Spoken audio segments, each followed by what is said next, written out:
Today I'm creating mini canvas keychains of my original art. This process starts on Canva where I'm able to create a custom sized template of each of my paintings. This is how they look on the paper. I usually stack up to 4 on one piece of paper, and this is on canvas paper. Now before I start printing, I always make sure that my settings are correct, making sure that the quality is fine, and then I just print all of my documents out. And this is how they look straight out the printer. But this paper needs to get prepped before I use it for anything else, so I always spray it with varnish. To prevent smudging and also to give it a pop of color, I use glossy, but you can use satin, matte, whatever works for you. And then I let it sit under the fan. Now I'm cutting the wood with this very temporary tool. I just got it because it was quick and easy, but I have an electric one coming soon. Right here, I'm just making sure that I picked up the right reference measurement. And after making my marks, I just start cutting. I like this tool a lot because you have like the 45 degree, which keeps all of your lines pretty crisp. And as you can see, the two pieces are the same.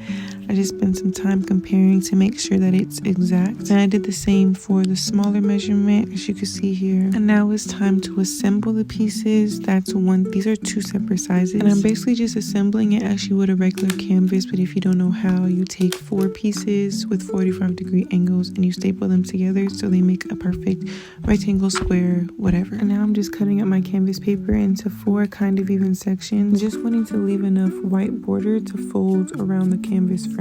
I had to do the next step off camera, which was me just aligning the frame with the painting so that I can ensure there was an even distribution of white space around the frame. Now I just need to fold the paper onto the frame and staple, but I need to make sure that everything is flat. To do that, I cut a square where the point meets, because when you fold that inward, it reduces the bulging, which gives it a very flat look. This is basically how they look after I'm done doing all 4 edges. Now I need to paint the white space with black. To do that, I just use acrylic paint and a little bit of water, pretty basic. I really just want to recreate how my paintings would look on a regular canvas, so the back is going to stay blank and all the borders will be covered. This is how it looks after that process, and now it's going to be left to cure overnight. Tomorrow I'm showing you guys how I add the jewelry pieces and hopefully the resin dip that gives it the hard, shiny, glossy layer. But I really thank you guys for watching, and these products will be available for pre-order when the next part comes out.